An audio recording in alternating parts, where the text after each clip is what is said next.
Thank you.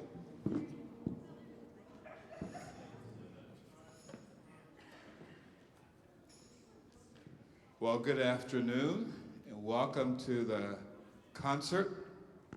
It's good to see you. For those of you who are not familiar with this is when I get to talk. Don't get to talk very much during the concert, but I can talk now. And I tell you stories. And then you can tell your friends who weren't here all the stories, and they'll think you're really, really smart. So, this is a great concert. We have wonderful music. We have a wonderful guest artist, and she's going to talk to us in a bit. I'll start out with a story, and it does have relevance to the concert. So, this is 1978. Some of you weren't around in 1978, but I was around in 1978. This is Vienna, Austria. And I had just finished a rehearsal.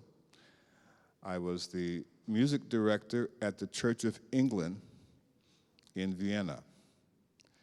And after the rehearsal, the choir and I went out to try this new restaurant. It was about, 2-3 blocks away from the church.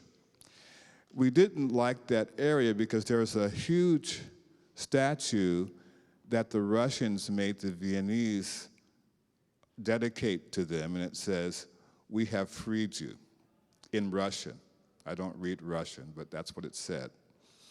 And so right across the street, there was a brand new restaurant. The Austrians had not seen it before, and they were excited. There was a line to get in. It was called McDonald's. The Austrians were a little disappointed because they expected waiters with tuxedos, you know. They expected tablecloths and silverware. And they were just kind of beside themselves when they were just handed a napkin and plastic utensils. Anyway, the choir and I went in there. We knew what to expect. So we got our Big Macs and fries and everything, and we decided to take it to go. And we found a little bench. It was on the Kärntnerstrasse. For those of you who don't know where that is, it's not far from the Opera House. It's the most expensive street in Europe.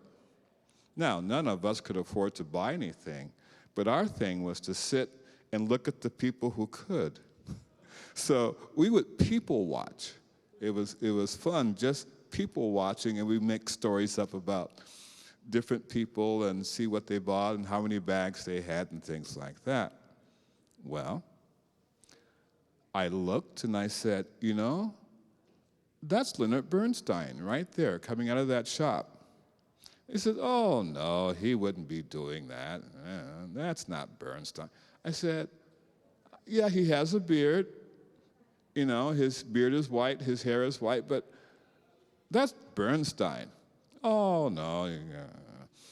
And so I left my friends and went over, looked at him, and I bowed and I said, Maestro. And he said, shh, I don't want to be recognized. Now, let me describe what he was wearing. Besides having white hair and a white beard, he had a white suit with a white vest, white shoes, white socks, white belt. Yeah, he was pretty, he was pretty obvious. And so, so then my friends came over, now that I established that was indeed Leonard Bernstein. And he said, so what are you doing in Vienna? I said, I'm studying conducting. And his eyes got huge. He says, oh, and he gave me a hug and shook my hand. And he said, are you coming to my concert? I said, of course. Because on the concert was Beethoven's Fifth. And we were studying Beethoven's Fifth in the conducting class. We all had sore right arms. We were trying to get just the right downbeat. You only get one chance to give the downbeat. Either you do it well or the orchestra falls apart. By the way, we're doing that next season. And so we wanted to see how Bernstein would do it. We had all talked about that downbeat. So he said, I want you to come to my party after. So I smiled and shook my head, but there was no way I could go to one of his parties. I was just too young and afraid. So anyway, some of my friends and I snuck into his rehearsal. He had a rehearsal with the Vienna Philharmonic. We wanted to see how Mr. Bernstein was going to conduct that downbeat. We got there and we were very disappointed. He didn't show up. He sent his assistant conductor. The assistant conductor had a pad and said, Mr. Bernstein will do this at letter A. Mr. Bernstein will do this at letter B. And he went on like that, and he left. And so we were quite disappointed. But we were there for the concert. Well, Mr. Bernstein ran onto the stage. He jumped up, and then, boom, he landed. And that boom was his downbeat. And then he jumped up again. Boom, that was his second downbeat.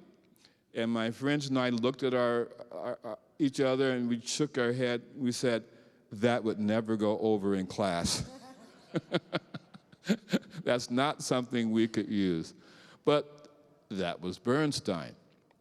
Bernstein was the first American conductor who was prominent all around the world. Most of the famous conductors were European.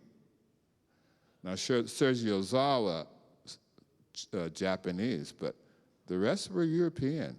And Leonard Bernstein made his mark all around the world.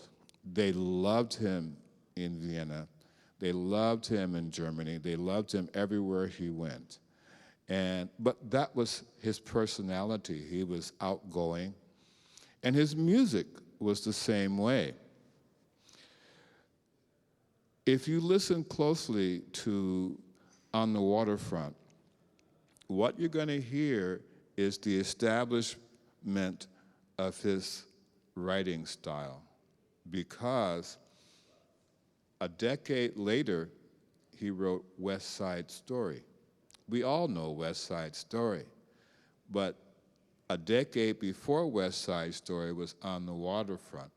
And you're going to hear so many characteristics of what he began to do.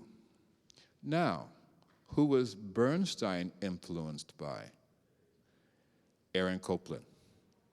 Aaron Copland was the first American composer who gained worldwide recognition, especially in his Appalachian Spring.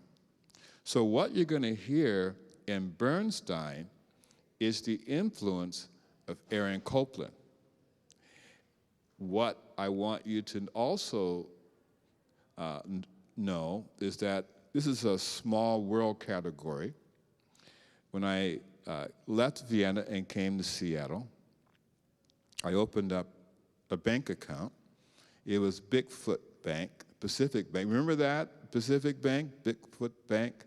So I opened up the account, and the teller said, "So, what are you doing in Seattle?" I said, I'm a student at the University of Washington. I'm going to do my graduate work. She says, "Oh, in what?" I said, "In music, conducting." "Oh, my family, there's musicians in my family. You've probably heard of my cousin." I said, "Well, who's your cousin?" Like I'm supposed to know who her cousin is. She said, "Oh, it's Aaron Copland." I said, "Oh, yes, I know of Aaron Copland very well." And she would go on to tell me about his character, the fact that he was very quiet, At family gatherings, he'd go and sit by the piano away from everybody, and he didn't like to talk, but his music was fantastic. So that's the opening of the concert. And then we change gears. We go into a flute concerto that's thoroughly composed, as opposed to having separate movements. It all blends in together. And we're so fortunate to have such a wonderful flautist or flutist, either is whatever you want, to accompany, to be with us, and we can accompany her, and she's just wonderful to play with. So, Janelle, I'm gonna let you talk to them about the Griffiths. I just want to thank you so much, Dr. Cobbs, for having me be a part of this program and helping me become the musician that I am today. Because if it was not for you and the Tacoma Youth Symphony and Dr. Loma Cobbs, if she's out there, there you are, I wouldn't be where I am today. And I'm very thankful to be able to be here today to play for you. The Griffiths poem, Charles Griffiths poem for flute and orchestra, is one of my favorite pieces to play, and mostly because of the beautiful colors that you'll hear. And Charles Griffiths, he passed away at a pretty young age. I believe it was 35, and he was a wonderful composer. And the flute concerto poem is one of his most memorable and beautiful pieces that in the repertoire and what he's known for. And it's just a wonderful piece to explore and to play. And it's one of those pieces that it's not the same each time. You never know. And like I was saying before, the colors, if anybody knows what synesthesia is, anybody who's ever done that or played where you're playing a certain note and you see or you hear, or it's like a different sense that you get when you're playing this note.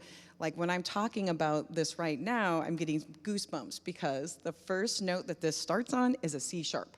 And a C sharp is my favorite note. Now, if you know the flute, it's a sharp note, but it's beautiful. And Griffiths was very inspired by Debussy and the Impressionistic period. So this is kind of his homage to Debussy and the Afternoon of a Faun, which has 4 sharps as well, which is I'm like, oh, that's really nice. And, Griffiths had a very troubled life, very challenging life, and his life wasn't always accepted by everybody, but he did live to the fullest that he could, and his music is a beautiful example of what he was capable of. And the piece is very turbulent at times, but it's very flowing and passionate, exciting. But you'll hear these 4 notes: C sharp, E, G sharp, B, A. Sometimes you'll hear the A sharps in there. And that is, it's throughout the whole piece. Sometimes it's slow, sometimes it's a little bit more fast and exciting, but you hear those notes very repetitively throughout the piece. But it's one of my favorite pieces, and it's full of colors. So when I play this, I see pastels, and I also love to paint. And it's something that really connects my music to just art in general all around. So I was going to maybe play just the opening a little bit to kind of show you the reference to the Afternoon of a Faun. Is that okay? Yes. I'll give you that back.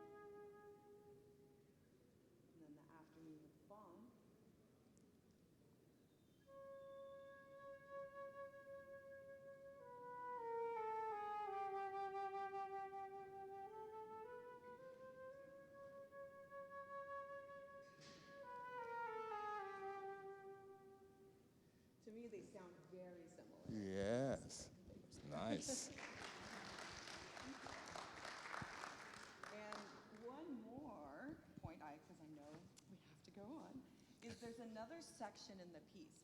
And I was playing it, and it's all the high octaves. So at the beginning in the piece, you have,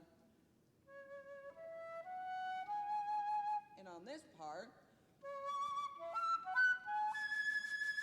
so you'll hear it throughout. And I think that was really nice that he just sprinkles that idea into the whole piece.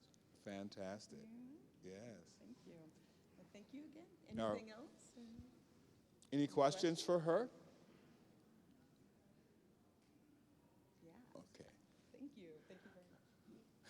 And so after the flute concerto, we'll have an intermission, and then we'll come back with Tchaikovsky's Farewell Symphony, his Sixth Symphony, Pretalk.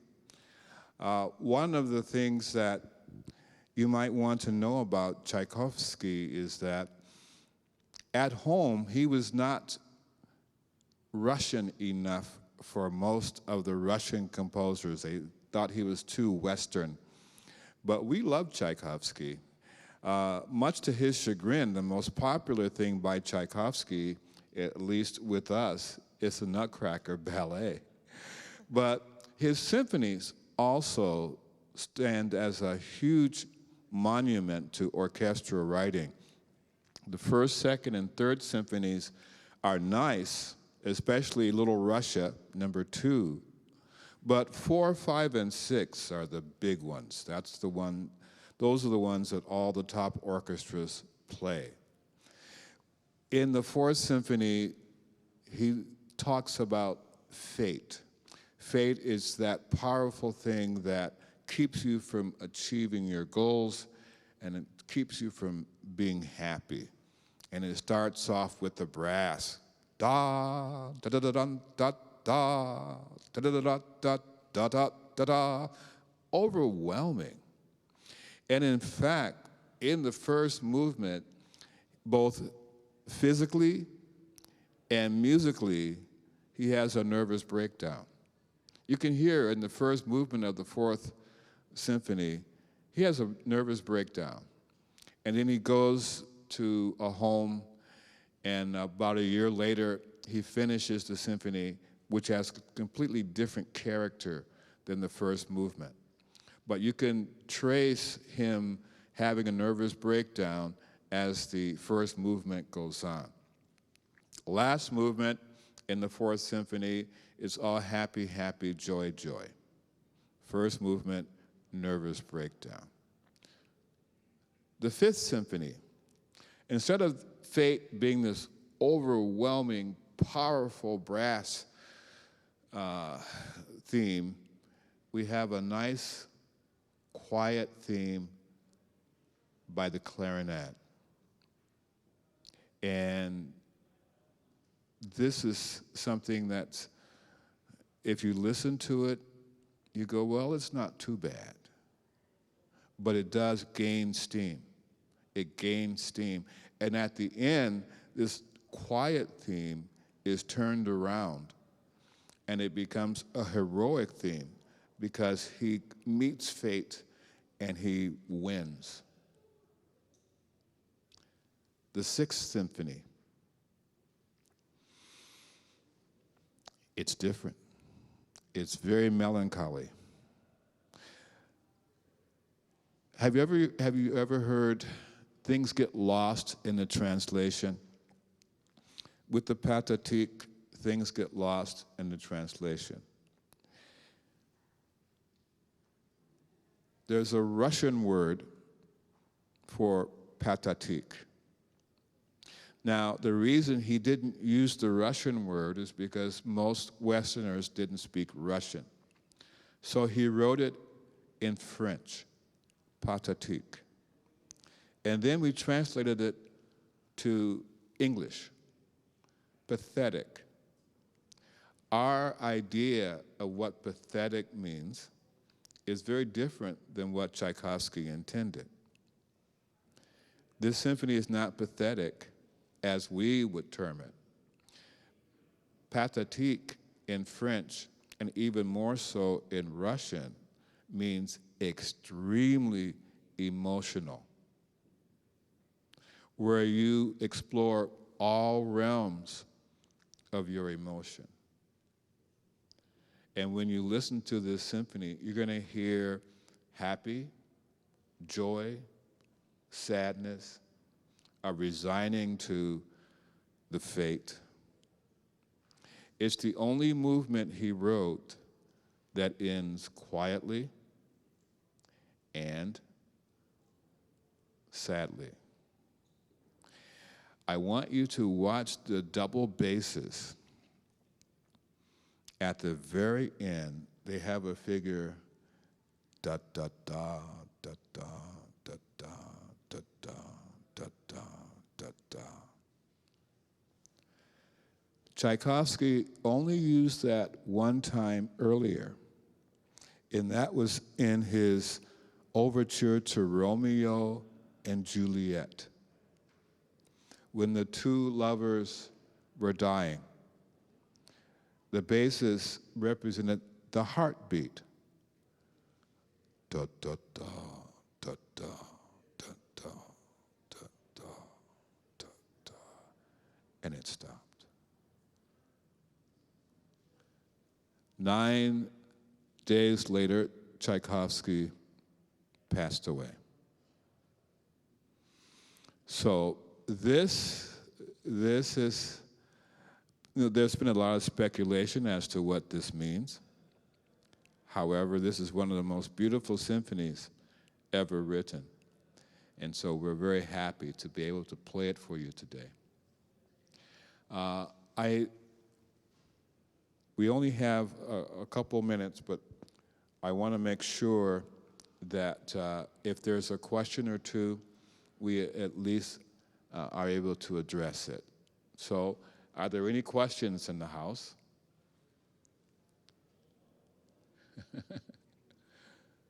Okay, well, if you do have questions, then email us, and we'll write you back.